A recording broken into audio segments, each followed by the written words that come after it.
environ 80% de la masse de l'univers est composée de matériaux que les scientifiques ne peuvent pas observer directement. Connu sous le nom de la matière noire, cet ingrédient bizarre ne dégage pas de lumière ou d'énergie.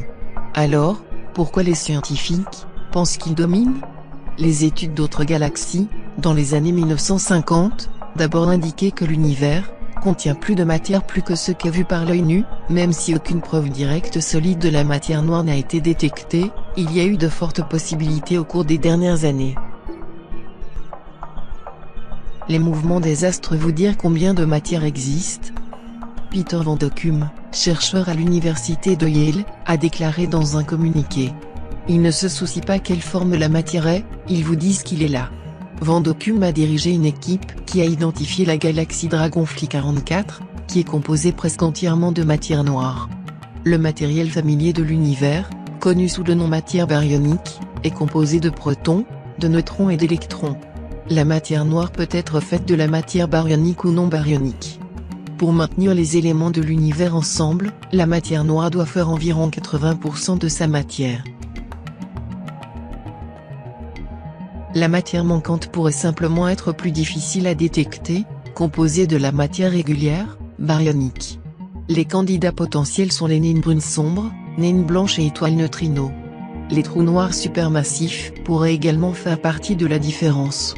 Mais ces objets difficiles à repérer devraient jouer un rôle plus important que les scientifiques ont observé, pour compenser la masse manquante, alors que d'autres éléments suggèrent que la matière noire est plus exotique. La plupart des scientifiques pensent que la matière noire est composée de matière non baryonique.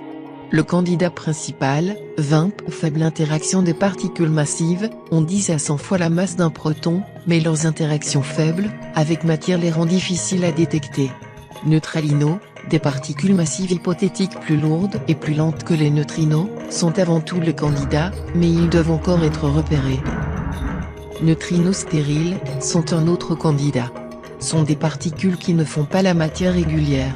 Une rivière de neutrinos vient du Soleil, mais parce qu'ils interagissent rarement avec la matière normale, ils passent à travers la Terre et ses habitants. Il existe 3 types de neutrinos connus. En quatrième, le neutrino stérile est proposé comme candidat de la matière noire. Le neutrino stérile serait seulement interagir avec la matière régulière par gravité. L'une des remarquables questions est de savoir s'il y a un modèle aux fractions qui entre dans chaque espèce de neutrino, explique Tis de Jong, professeur agrégé de physique et d'astronomie à l'université du Michigan et en collaborateur sur l'expérience IsoCube. De plus petites actions neutres et les photons inchangés sont également des espaces réservés potentiels pour la matière noire.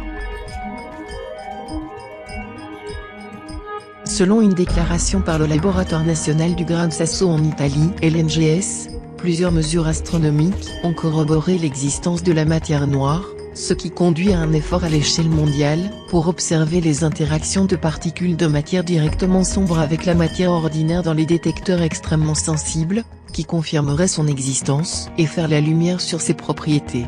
Cependant, ces interactions sont si faibles qu'ils ont échappé à la détection directe jusqu'à ce point, ce qui oblige les scientifiques à construire des détecteurs qui sont de plus en plus sensibles.